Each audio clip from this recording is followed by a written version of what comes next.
지금 우리가 살고 있는 이 시대를 신자유주의 시대라고 합니다. 들어보신 적 있는지 모르겠습니다. 시장 경제의 자유를 최대한 보장해주는 사회다 하는 말입니다. 경제 활동하는데 국가가 덜 개입하고 알아서 잘하도록 그렇게 자유로운 시대다. 그래서 이런 시대에 이제 우리가 살고 있는 모습을 보면 개인 간에는 무한 경쟁의 원리가 도입이 됩니다. 자유를 보장해 준다는 것은 이제 개인한테 다 맡긴다는 거죠. 개인한테 다 맡기면 알아서 해야 돼요. 그럼 이제 경쟁을 해서 경쟁에서 이겨야만 살 수밖에 없는 그런 시대다 하는 거죠. 이미 우리나라는 그렇게 딱 시스템화되어 있습니다. 고등학교 들어갈 때부터 경쟁에서 서열이 이렇게 나누어지고 대학교도 이미 우리나라 대학교 서열이 다 있지 않습니까? 서성한 이렇게 이야기를 하죠. 이제 당연하다고 생각하는데 그런데 진짜 우리 신앙적으로 생각해 보면은 하나님 나라가 추구하는 그런 이상적인 세계와는 굉장히 거리가 먼 그런 시대를 우리가 살고 있어요. 그러니까 하나님 안에서 좀 의롭게 살고자 하는 사람은 지금 이런 시대를 사는 게 힘들어요. 너무나 고달파요. 그리고 이 경쟁에서 항상 밀리는 쪽이에요. 그래서 우리 교회는 어떤 곳이냐면 교회는 경쟁하는 곳이 아닙니다. 기도원에 가면은 앞자리에 앉으려고 서로 다투죠. 이런 것처럼 교회는 내가 더 많은 은혜를 받으려고 경쟁하고 다투는 곳이 아니고 또 그렇게 해서 은혜를 받는 것이 아닙니다. 교회는 모두가 은혜 안에 있도록 서로 돕는 공동체. 우리는 서로를 도와야 하고 돕습니다. 그래서 함께 그 말씀을 보면 믿음이 강한 사람은 믿음이 약한 사람들의 약점을 보살펴줘야 된다. 담당해야 된다. 이렇게 말씀하고 있습니다.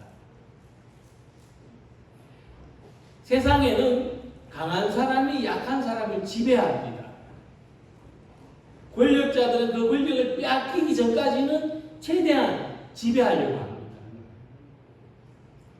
그러나 교회는 강한 사람이 약한 사람을 섬기고 서로 돕는 그런 점이 있습니다. 그래서 교회는 오늘 같은 그 무한 경쟁의 사회 속에서도 오히려 세상을 위로할 수 있고 세상의 희망이 될 수 있는 저기는 사람들이 서로 돕는다 하더라. 서로 위로해 준다 하더라. 그런 곳이 교회입니다. 특히 바울은 함께 그 말씀에서 믿음이 강한 우리라고 표현했습니다. 사도 바울은 자기를 믿음이 강한 쪽에 포함시켰어요. 좀 교만한 거 아닌가 생각을 할 수도 있겠지만은, 근데 그 속뜻을 생각해 보면은 이해할 수가 있습니다. 믿음이 강한 사람은 어떤 사람이냐? 남다른 책임감을 가진 사람이라는 겁니다. 믿음이 강하다는 것은 책임감도 강하다는 것입니다. 근데 어떤 책임감이냐 하면은 약한 사람들을 아우르는 책임감, 약한 사람들을 섬기는 책임감, 약한 사람들이 무너지지 않도록 돕는 책임감이 강한 사람들이 곧 믿음이 강한 사람이다. 이렇게 말씀해주고 있는 겁니다. 그래서 우리는 이 책임감을 가진 사람, 교회와 복음에 대한 책임감을 가진 사람의 모습을 함께 생각해보고 우리들도 사도 바울과 같이 믿음이 강한 사람의 자리에서 또 맡은 바 사명을 잘 감당하면서 살아가는 모든 성도들이 되시기를 소망합니다. 자, 먼저 오늘 말씀을 보면 믿음이 강한 사람은 믿음이 약한 자의 약점을 담당하고 자기를 기쁘게 하지 아니할 것이라고 했습니다. 초대교회를 좀 생각해 봐야 되는데 초대교회 안에서 믿음이 약한 사람은 어떤 사람이고 믿음이 강한 사람은 어떤 사람인가를 좀 이해해야 됩니다. 초대교회 안에는 예수님을 믿는 사람들 중에 크게 두 갈래가 있었는데 한쪽은 유대인이고요. 한쪽은 헬라인, 우리가 이방인이라고 들었죠. 두 그룹이 있었어요. 예수 믿는 사람들 중에는 두 그룹. 하나는 유대인들, 다른 하나는 유대인들을 제외한 나머지 나라의 민족의 사람들, 합쳐서 헬라인들 또는 이방인. 근데 순서상으로는요, 믿음의 순서상으로는 유대인이 먼저입니다. 그죠? 유대인들이 먼저 예수님을 믿었고, 물론 이제 소수의 이방인들도 뭐 그리스도를 믿었겠지만은 다수는 유대인들이 먼저 믿었어요. 그리고 이방인들에게, 헬라인들에게 예수님이 전도되어서 헬라인들 중에도 예수님을 믿는 사람이 생겼죠. 주 70년에 예루살렘에 박해가 일어나가지고 거기에서 도망쳐 나온 사람들이 시리아 안디옥으로 갔고 안디옥에서 소아시아로 전도했어요. 그래서 많은 헬라인들이 예수님을 믿게 됐습니다. 자, 그러면 믿음의 순서가 유대인들이 먼저고 그 다음 헬라인이라고 생각해 보면은 믿음이 강한 사람은 당연히 누가 돼야 되겠습니까? 먼저 믿은 유대인들이 믿음이 강한 사람들이라고 생각할 수가 있겠죠. 그럼 나중에 믿은 헬라인들, 이방인들은 믿음이 약한 사람이구나. 아무래도 먼저 믿은 유대인들이 믿음이 강하고 나중에 믿은 헬라인들이 믿음이 약하겠구나. 이렇게 추측을 할 수가 있습니다. 근데 놀랍게도 바울은 생각이 그 반대예요. 이 바울이 지금 편지를 로마서 아닙니까? 이런 말씀이 로마 사람들한테 쓰고 있는 거예요. 헬라인들한테 쓰고 있는데, 그런데 헬라인들한테 편지 쓰면서 믿음이 강한 우리는 이라고 했으니까 헬라인들의 믿음이 강하다는 이야기를 하는 거예요. 그럼 이게 무슨 말일까?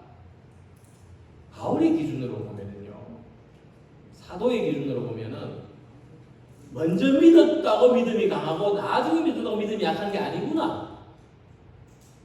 그렇게 본다는 것을 알 수가 있겠죠. 사도의 관점에서 보면은 누가 믿음이 강한 사람이냐? 다른 사람의 약점을 담당해 줄 수 있는 사람이 믿음이 강한 사람이에요. 예를 들어서 여기 짐이 많이 있는데요. 짐이 많은데 짐을 먼저 진 사람이 힘센 사람이 아니에요. 힘센 사람은 어떤 사람이죠? 다른 사람의 짐도 들어줄 수 있는 사람이 힘센 사람이에요. 짐을 먼저 들었는데 자기 짐도 못 져가지고 넘어지는 사람은 힘센 사람이 아니죠. 약한 사람. 하지만 짐을 먼저 졌다는 것 뿐이죠. 근데 힘센 사람은 자기 짐도 거뜬히 지고 약한 사람의 짐도 도와줄 수 있는 사람이 힘센 사람이죠. 믿음이 강하다는 것도 마찬가지예요. 믿음이 약한 사람들을 도와줄 수 있는 사람. 이 사람이 믿음이 강한 사람이에요. 그래서 믿음이 강한 사람한테 바울이 무엇을 요구하냐 하면은 약한 사람을 담당해야 된다. 이렇게 말해요. 이것을 우리가 공동체적으로 보면은요, 약한 것은 비난한다고 강해지지 않아요. 집에 자녀들 다 키워보셨죠? 그럼 뭐 공부 잘하는 자녀도 있고 공부 못하는 자녀도 있을 건데, 공부 못하는 놈 자꾸 너 오늘 또 30점 받아왔냐 비난하면 공부 잘해집니까? 좀 내 마음에 들게 좀 대처를 좀 이렇게 관계를 잘하는 자녀도 있고 보면은 좀 소극적이고 뭐 좀 뭔가 하는 게 늘 느리고 잘못한 자녀도 있는데 비난한다고 잘해지던가요? 꾸중하고 나무란다고 잘 됩니까? 아니에요. 그러면 안 돼요. 오히려 더 안 될 가능성이 커져요. 약한 사람은 어떻게 강해지느냐? 감싸 안아줘야 돼. 그래야 강해져요. 칭찬해주고 인정해줘야 돼. 그래야 더 잘해. 마치 이 문풍지를 손가락으로 자꾸 찌르면 빵꾸 나지만은 신문지 조각이라도 덧붙이면은 잘 안 뚫리는 것과 마찬가지입니다. 그러면 빵꾸 나면은 한겨울에 찬바람이 들어오지만은 신문지라도 한 장 더 붙여 놓으면은 찬바람을 막아주죠. 강해집니다. 물론 사람에 따라서는요, 다른 사람의 약한 것을 자꾸 이야기하고 지적하고 비난하는 걸 즐거워하는 사람이 될 수가 있어요. 왜 즐거우냐면 다른 사람 약한 거, 다른 사람 못하는 거 자꾸 이야기하면 내가 강한 것 같기 때문에 나는 좀 나은 것 같아서 그런 거죠. 근데 그건 자기 기쁨을 추구하는 거라고 말씀하고 있어요. 그런데 믿음이 강한 사람은 자기 기쁨을 추구하는 게 아니고 약한 사람을 자꾸 비난하는 걸로 기뻐하는 게 아니고 다른 사람의 기쁨을 추구한다. 내가 어떻게 하면 저 사람이 기쁘게 될 수 있을까? 그래서 다른 사람이 약한 것을 감싸 안는다. 그것이 우리 모두가 강해지는 길이다. 그렇게 말씀해요. 우리 모두가 강해지는 거예요. 그러니까 사람은 누구나 부족한 모습이 있습니다. 그러나 우리가 그것을 보았을 때 비난하고 그것을 지적하는 것이 아니라 감싸 안음으로써 우리 모두가 강해지는 교회 공동체가 되기를 소망합니다. 바울은 2절에서 이웃을 기쁘게 하되 선을 이루고 덕을 세우도록 할지니라 이렇게 말씀했어요. 믿음이 강한 사람은 역시 교회를 강하게 하는 사람들인데 어떻게 해서 교회를 강하게 하느냐 하면 선을 이루고 덕을 세우는 일에 힘쓴다는 거예요. 그러면 교회가 강해집니다. 우리 모두의 믿음이 강해진다는 거예요. 선을 이룬다는 것은 뭐냐면 다른 사람을 기쁘게 하는 것을 말합니다. 그럼 선과 악이 조금 구체적으로 판단이 되죠. 악은 뭐냐면 다른 사람 기분 나쁘게 하는 게 악이에요. 다른 사람 기분 좋게 해주는 게 선이다. 잘하는 거예요. 그래서 성경이 말하는 선한 사람은 자기의 의를 쌓기 위해서 뭔가를 하는 사람이 아니라 이웃을 기쁘게 할 목적으로 뭔가를 하는 사람이에요. 목적이 자기가 아니고 이웃이 되는 거죠. 예를 들면 물이 넘치는 개울을 건너가면서 자기 발은 젖을지라도 다른 사람의 발이 젖지 않도록 더 큰 돌을 징검다리로 놓고 그것을 흐뭇하게 바라보는 사람. 이거 누가 나서 이거 칭찬해 주는 사람이 없다 하더라도 자기는 발이 젖을지라도 다른 사람 발이 젖지 않는 것을 좀 흐뭇하게 바라보는 사람이 선은 행하는 사람이다. 당시 예수님을 믿는 유대인들과 헬라인들 사이에는요 갈등이 있었어요. 참 이 공동체라는 데가 그런 것 같아요.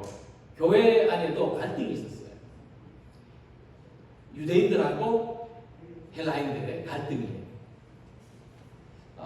유대인들은요 음식에 대한 규정이 있었어요. 지금도 보수적 유대인들은 철저하게 지켜요.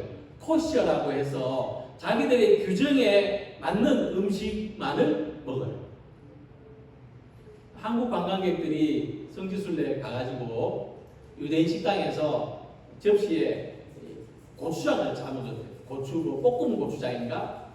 이제 외국 음식이 안 맞으니까 근데 그렇게 해서 이제 비벼 먹고 이렇게 해서 나왔는데 식당 주인이 오더니만 자기들이 이렇게 나가는데 뒤에다가 그 접시를 땅에 깨뜨려 버리더래요. 우리말은 부정탔다. 물론 뭐 혹시 거기 돼지고기가 섞인 게 아닐까 이런 게 있었는지도 모르지만은 철저해요. 자기들의 정결법을 철저하게 지켜요. 그리고 나를 구별해서 지키는 전통이 있었어요. 예수 믿는 사람들도 나를 구별했어요. 그런데 헬라인들한테 그런 문화가 없어요. 헬라인들은 먹는 것도 자유롭고 날도 자유로워요. 과거 교회 안에 우리나라에 이 빠마가 처음 들어왔을 때 그때 막 연탄불에 고데기 놓고 막 빠마할 때 교회 안에는 생머리 한 사람들이 있고 빠마머리 한 사람들이 있었어요. 근데 빠마머리 한 사람들이 생머리 한 사람 볼 때는 불편한 게 없어요. 근데 생머리 한 사람들이 빠마머리 한 사람 보면은 어때요? 불편해요. 좀 표현이 그렇습니다만 양공주 같다고 해가지고 불편합니다. 그러니까 이런 것처럼 바울은 예수님 믿는 헬라인들에게 말하는 거예요. 먹는 거하고 나를 지키는 것에 대해서 우리가 좀 절제를 해서 유대인 형제들을 기쁘게 해주자. 우리와 같이 만날 때마다 유대인들이 불편하고 시험에 들지 않도록 우리가 조금 주의하자. 지금 그 이야기를 하고 있는 거거든요. 그러니까 이처럼 우리가 공동체 안에서 선을 추구하고 덕을 세우려면 자기의 말과 행동을 절제할 수 있어요. 어떠한 종류든지 할 수 있는 대로 연합하던데 뭘 해도 설거지를 해도 연합해서 그래서 우리가 모든 면에서 이웃을 기쁘게 할 수는 없지만은 선을 이루고 덕을 세우기 위해서 그렇게 하자. 집을 지을 때 그죠? 벽돌을 이렇게 떨어뜨려 놓으면 좋을까요? 붙여 놓으면 좋을까요? 우리 안에 한번 보세요. 벽돌이 떨어뜨려져 있는지 붙어져 있는지.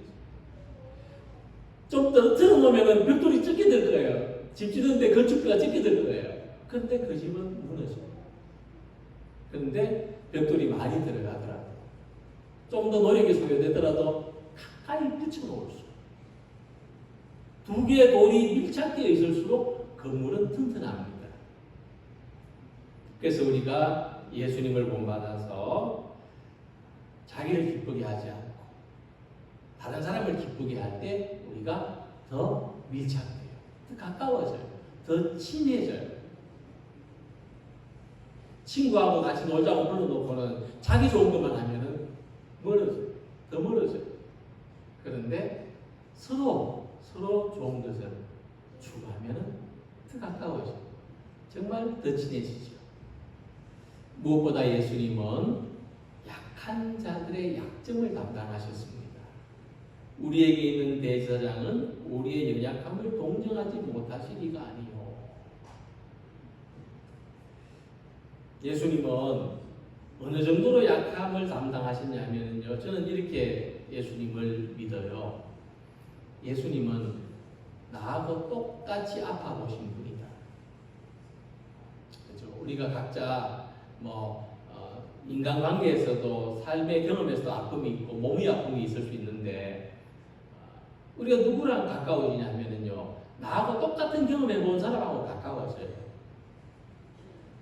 어떤 제가 이야기 드렸지만은 유머인데 책에서 나온 유머인데 어떤 도둑이 강도가 집에 들어가지고 칼 들이대면서 손들어 하니까 주인이 손을 못 드는 거예요. 왜 손 안 드냐 하니까 50견이 와가지고 아파서 손을 못 들어요 하니까 그 강도가 나도 50견인데 그러면서 밤새도록 50견 이야기 하다가 집에 돌아왔다는 그런 이야기가 있어요. 예수님은 어떤 분이냐? 나하고 같이 아파보신 분, 나처럼 아파보신 분, 내가 아픈 것을 아시는 분, 누구도 모르는, 누구도 알아주기 어려운, 누구도 이해해 줄 수 없는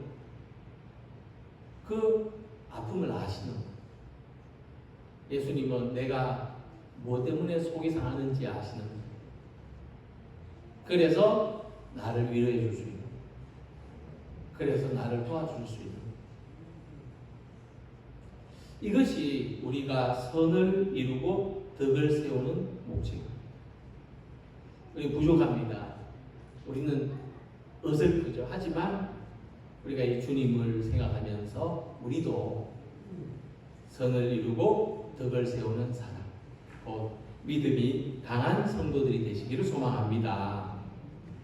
그래서 바울은 이제 인내와 위로의 하나님이 너희로 그리스도 예수를 본받아 서로 뜻이 같게 하여 주신다. 이렇게 말씀했습니다. 우리가 주님의 인내와 위로의 도움을 받아서 서로 같은 마음이 되자 하는 말씀이죠. 우리 전체 마음이 하나가 되려면 하나님이 주시는 인내로서 오래 참아야 된다. 마치 결혼한 부부가 참다가 서로를 이해하고 가장 친한 친구가 되는 것처럼 못 참으면 뭐 힘들어졌겠죠. 참고 참음으로써 친구가 되고 이해를 할 수 있는 것처럼 우리 성도들도 전체 마음이 하나가 될 때까지 하나님의 위로로서 오래 참아야 된다. 오래 인내해야 된다는 말씀입니다. 현실적으로 생각해 보면은 유대인들하고 헬라인들이 참 하나가 되기가 참 쉽지 않았을 거다. 그런 생각이 듭니다만은 그런데 로마 교회에 사도 바울이 편지를 쓸 때 우리가 인내함으로써 소망을 가지고 인내함으로써 하나가 됩시다 하고 권면하는 거죠. 그래서 야고보서 5장 11절에 보라 인내하는 자를 우리가 복되다 하나니 너희가 욥의 인내를 들었고 주께서 주신 결과를 보았거니와 주는 가장 자비하시고 긍휼히 여기시는 이시니라. 이 말씀과 같이 인내하는 사람들은 주님의 자비와 긍휼히 여기심을 받습니다. 자기 힘으로 참을성이 많아서 인내하는 게 아니고 주님이 자비를 또 긍휼을 베풀어 주셔서 견딜 수 있는 겁니다. 그래서 우리가 언제 모일 때마다 우리가 언제 서로를 볼 때마다 하나님의 인내와 위로의 도움을 받는 우리가 되기를 소망합니다. 약한 사람들 볼 때마다 인내와 위로의 소망을 받아서 비난하고 지적하기보다는 저를 내가 담당해 줄 수 없을까? 저 짐을 내가 좀 져줄 수 없을까? 그런 마음을 가질 때 우리가 하나가 될 줄로 믿습니다. 탈무드에 보면은 세상에 아주 강한 것이 있는데 첫째는 돌이라고 했어요. 돌. 아마도 돌이 이제 흔히 있어서 그런 것 같은데, 근데 이 돌보다 강한 거는 망치예요. 망치인데, 그런데 이 쇠는 불을 이기지 못하고 불은 물을 이기지 못한다 그랬어요. 그런데 이 물은 구름이 되는데 구름은 바람을 이기지 못한다. 물은 바람을 이기지 못한다 그랬습니다. 근데 바람이 구름을 이리저리 움직이지만은 사람을 움직일 수는 없다. 그래서 구름보다 강한 건 사람이다. 결국 돌고 돌아가지고 제일 강한 건 뭐냐? 사람이다. 제일 강한 건 사람이다. 그런데 사람 중에도요, 약한 사람이 있고 강한 사람이 있대요. 약한 믿음, 강한 믿음이 있듯이 강한 사람은 어떤 사람이냐? 그 속에 하나님의 사랑을 품은 사람이에요. 강하다고 했습니다. 왜냐하니까 사람을 이기는 게 있어요. 사람을 이기는 게 뭘까요? 사람을 이기는 것은 죽음이에요. 사람을 이기는 건 죽음인데 하나님의 사랑을 품고 있는 사람은 죽음조차도 어찌할 수 없다. 그랬습니다. 죽음도 이기는 강한 사람은 자기 속에 하나님의 사랑을 품는 사람입니다. 그래서 오늘 우리 어떤 사람입니까? 오늘 자리에 있는 우리 모두는 하나님의 사랑을 품은 사람들인 줄로 믿습니다. 나는 약하지 않다. 그죠? 나는 약하지 않다. 우리는 어때요? 강합니다. 우리는 강한 사람들이에요. 힘이 센 게 강한 게 아니고 우리 안에 뭐가 있어요? 하나님의 사랑입니다. 그래서 우리는 강한 사람입니다. 그럼 이 강한 사람들은 어떻게 해야 됩니까? 약한 사람들을 담당해 줘야 합니다. 주님을 사랑하고 믿음의 형제 자매들을 사랑하는 같은 마음이 될 수 있도록 약한 사람이 강한 사람의 보호를 받고 강한 사람이 약한 사람을 감싸줄 수 있는 공동체는 교회밖에 없습니다. 이렇게 우리가 서로의 약함을 감사함으로써 하나님을 기쁘시게 하고 서로를 기쁘게 하는 우리 모두가 되시기를 주님의 이름으로 축원합니다. 기도드리겠습니다.